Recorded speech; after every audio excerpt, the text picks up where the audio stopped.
तिरंगा महोत्सव हा पनवेल महानगरपालिकेचा महत्त्वपूर्ण असा स्तुत्य उपक्रम असल्याचे गौरवोद्गार आमदार प्रशांत ठाकूर यांनी तिरंगा महोत्सववेळी काढले।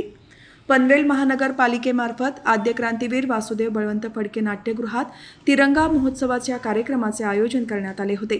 महानगरपालिकेच्या वतीने यावेळी फाळणी दुःखद दिनाचे छायाचित्र प्रदर्शन, तिरंगा राष्ट्रध्वज महायुतीचे प्रदर्शन, भव्य तिरंगा रांगोळी, तिरंगा सेल्फी बूथ, तिरंगा कॅनव्हस, तिरंगा देशभक्तीपर गीतांचा भारत गौरव गाथा सांस्कृतिक कार्यक्रम अशा विविध कार्यक्रमांचे आयोजन केले होते। देशासाठी बलिदान स्वीकारलेल्या स्वातंत्र्य सेनानींच्या 12 वारसदारांचा सन्मान सत्कार आमदार महोदयांच्या हस्ते यावेळी करण्यात आला। तसेच पनवेल अग्निशमन दलाच्या फायरमन शुभांगी घुले यांनी अमेरिकेत जागतिक स्पर्धेत सिल्वर आणि ब्रॉन्झ मेडल मिळवून पनवेल मनपाचे आणि देशाचे नाव जागतिक पातळीवर नेले, त्याबद्दल त्यांचाही सत्कार करण्यात आला।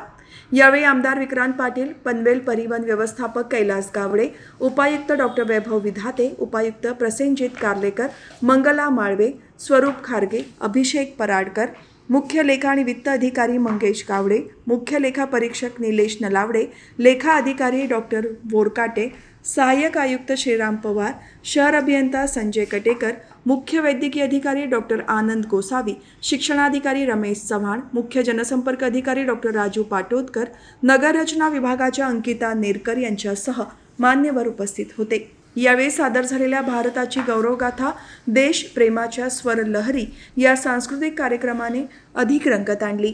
आज इतक्या चांगल्या संख्येने आपण सारी मंडळी उपस्थित झालात, आपल्या सर्वांना त्याबद्दल मनपूर्वक धन्यवाद देतो। आणि महापालिकेच्या वतीनं विविध उपक्रम हे सातत्यानं या स्वातंत्र्याच्या या शानमध्ये आपण म्हणूया हे सुरू आहे, त्याबद्दल महापालिकेचं मनपूर्वक अभिनंदन करतो। विशेषत्वानं ज्या मंचावरती आपण सारी मंडळी उपस्थित आहोत, अतिशय सुंदर कार्यक्रम या ठिकाणी संपन्न होतोय। वाद्यवृंद असेल किंवा सगळेच कलाकार हे अभिनंदनास पात्र आहेत। त्यांची कला, त्यांचा अभिनय हा आपल्या सर्वांना त्या महापुरुषांच्या विषयी मनामध्ये आपला आदर अधिक दुणावणारा आणि त्यांच्याविषयी, त्यांच्यामुळं आपल्या देशाविषयी आपला सर्वांचा अभिमान हा वाढवणारा अशा पद्धतीचा हा कार्यक्रम मंचावरून संपन्न होतोय। राजूजी, सगळ्या सहकार्यांचं याबद्दल मी मनपूर्वक अभिनंदन करतो। महापालिकेच्या सर्व उपक्रमांना आपण सगळेच जण ताकदीनं साथ देत आहे।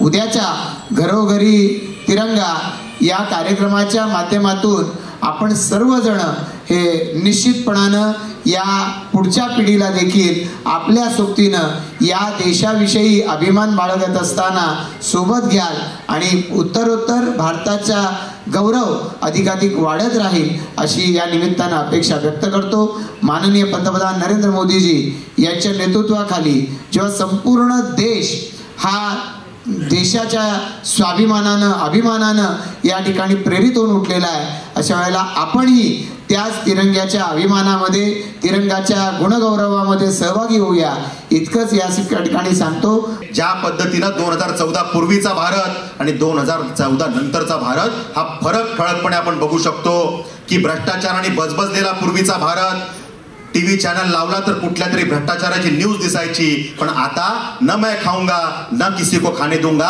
आमच्या भारताचं त्या ठिकाणी चित्र हे स्वच्छच असलं पाहिजे या पद्धतीनं काम करणारे आपले पंतप्रधान आहेत। आणि त्यामुळे जागतिक महासत्तांनी आपलं नेतृत्व त्या ठिकाणी आता मान्य करायला सुरुवात केलेली आहे। म्हणजे ज्या पद्धतीनं ज्या इंग्रजांनी आपल्यावर राज्य केलं, आपण म्हणतो की स्वातंत्र्य दिन इंग्रजांच्या गुलामगिरीतून आपण मुक्त झालो म्हणून आपण स्वातंत्र्य दिन त्या ठिकाणी साजरा करतो।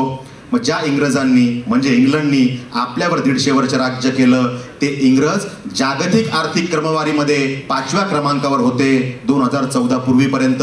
आणि आपण भारत देश फ्रजाईल 5 म्हणजे कधीही फुटू शकेल अशी ठिसूळ अर्थव्यवस्था आपली होती, शेवटच्या 5 मध्ये आपण होतो। पण मोदीजी आल्यानंतर ज्या पद्धतीने त्यांनी करिश्मा दाखवला, औषधं दिली, थोडी कडू वाटली, पण इम्पॅक्ट एवढा जोरदार होता की आता ते इंग्रज म्हणजे इंग्लंड खालच्या क्रमांकावर निघून गेले आणि भारत देश आता 4थ्या क्रमांकावर आलेला आहे। हा करिश्मा मोदीजींनी करून दाखवलेला आहे की जर का देशाचे पंतप्रधान नरेंद्रजी मोदी आज रक्ताचं पाणी करून जर का काम करणार असतील, तुम्ही आम्ही आपली दिवाळी परिवाराबरोबर साजरी करताना ते जर का सियाचीन बॉर्डर किंवा कुठल्या तरी बॉर्डरवरती आपली दिवाळी साजरी करणार असतील आणि जवानांना आपला परिवार म्हणून जर का तो माणूस काम करणार असेल, तर आपण सगळ्यांनी ताकदीनं त्यांच्या मागे उभं राहिलं पाहिजे.